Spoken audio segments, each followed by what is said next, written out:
Come this side. No, you have to come this side.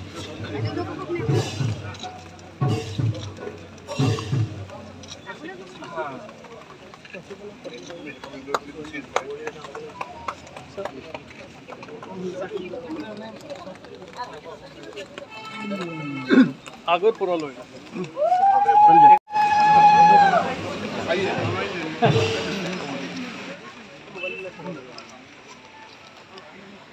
বাইদেউ আহ municipality হ'ব হ'ব হ'ব হেড অফ এৰিও আছে হ'ব বলো এতিয়া আমি মিটিং গুড ডে সর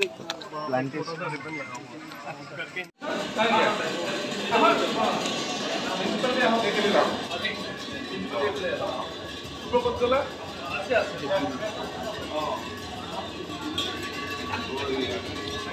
आपका पगार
ভালকে কৰি ৰাইজৰ মাজলৈ আগবঢ়াবলৈ যথেষ্টখিনি সময় লাগে আজি এনে ধৰণৰ যিবিলাক উন্নয়নমূলক কাম-কাজৰ কাৰণে আজি ক্ষিপ্ৰতাৰে আগবাঢ়িব লাগে এই সিদ্ধান্তটোৰ কাৰণে মাননীয় মুখ্যমন্ত্ৰী ডাঙৰীয়াই এনে ধৰণৰ সমজিলাৰ আমাৰ ঘোষণা কৰিছে আৰু আজি এই সমজিলা আমাৰ মাননীয় মন্ত্ৰী ৰণোজ পেগু ডাঙৰীয়াৰ যোগেদি আমি আজি শুভাৰম্ভ কৰিছো এই চৰকাৰখনে বিগত সময়ত কৰিবলগীয়া সকলোখিনি কাম এটা এটাকে আজি সম্পন্ন কৰি গৈ আছে যি সময়ত আমি এটা সময়ত ভাষাৰ কাৰণে আন্দোলন কৰিবলগীয়া হৈছিল অসমীয়া ভাষাটো জীয়াই থাকিব নে নাথাকে তাৰ কাৰণে আমি সন্ধিয়ান হৈ আছিলো সেই অসমীয়া ভাষাটো যোৱা কালি আমি দেখা পালো যে আমাৰ দ্ৰৌপদী ভাষা হিচাপে classical one of the language হিচাপে আজি ভাৰত চৰকাৰে স্বীকৃতি দিছে তাৰ বাবে নৰেন্দ্ৰ মোদী ডাঙৰীয়াক ধন্যবাদ জনাইছো মাননীয় মুখ্যমন্ত্ৰী ডাঙৰীয়াক ধন্যবাদ জনাইছো এতিয়া অসমে আন্দোলন নহয় এতিয়া অসমে আমাৰ নিজৰ ভৰিৰ ওপৰত নিজে থিয় হৈ অৰ্থনৈতিক আন্দোলন আৰু সংস্কাৰৰ যোগেদি আমি আগবঢ়াৰ সময় নতুন প্ৰজন্মই আজি নতুন ব্যৱস্থাৰ যোগেদি চাকৰি দিয়াৰ ব্যৱস্থা মাননীয় মুখ্যমন্ত্ৰী ডাঙৰীয়াই কৰিছে ৰাজনৈতিক হস্তক্ষেপ নোহোৱাকৈ লাহে লাহে কামবিলাক ৰাইজৰ যোগেদি কৰাৰ আৰম্ভ কৰিছে এখন সম জিলাৰ আয়ুক্তৰ কাৰ্যালয় আমি আজি শুভ উদ্বোধন কৰিলো এই মুহূৰ্তত এই প্ৰাপ্তিৰ বাবে মই আপোনালোক সকলোকে মই অভিনন্দন জ্ঞাপন কৰিছো আজিৰ দিনটোত মোৰ এটা বিশেষ দিনৰ কথা মনত পৰিছে কালিৰ পৰা এই কথাখিনি মনত পৰি আছে যে এইবাৰ চৰকাৰ গঠন হোৱাৰ পাছত আমাৰ যিখন প্ৰথম কেবিনেট বৈঠক হৈছিল সেই প্ৰথম কেবিনেট বৈঠকখনত হোৱা কেইটামান আলোচনা সেইদিনাখন প্ৰথম কেবিনেট গতিকে চৰকাৰী এজেণ্ডা তেনেকৈ নাছিল আগন্তুক দিনত এই চৰকাৰখনে কেনেধৰণে কাৰ্য নিৰ্বাহ কৰিব সেই সম্পৰ্কে প্ৰথম কেবিনেটত আলোচনা হৈছিল আৰু মাননীয় মুখ্যমন্ত্ৰী ডক্টৰ হিমন্ত বিশ্ব শৰ্মা ডাঙৰীয়াই সেইদিনা কেইটামান ব্যতিক্ৰমী কথা কৈছিল তেওঁৰ মনৰ ভাৱ উল্লেখ কৰিছিল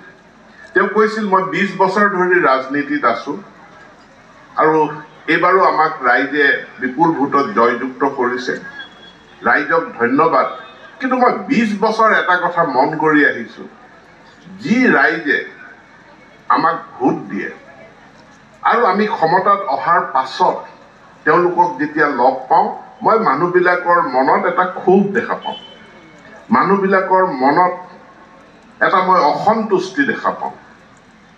যে মানুহবিলাক তেওঁলোকেই ই সাধাৰণ জনতা তেওঁলোকে ভোট দি চৰকাৰ এখন বনাইছে কিন্তু চৰকাৰক লৈ তেওঁলোক কেতিয়াও সন্তুষ্ট নহয় চৰকাৰক লৈ ৰাজ্যৰ সাধাৰণ মানুহৰ এটা খুব বিক্ষোভ থাকে এই খুব বিক্ষোভটোৰ কাৰণ কি যিজন মানুহে ভোট দি আমাক জিকাইছে সেই মানুহজন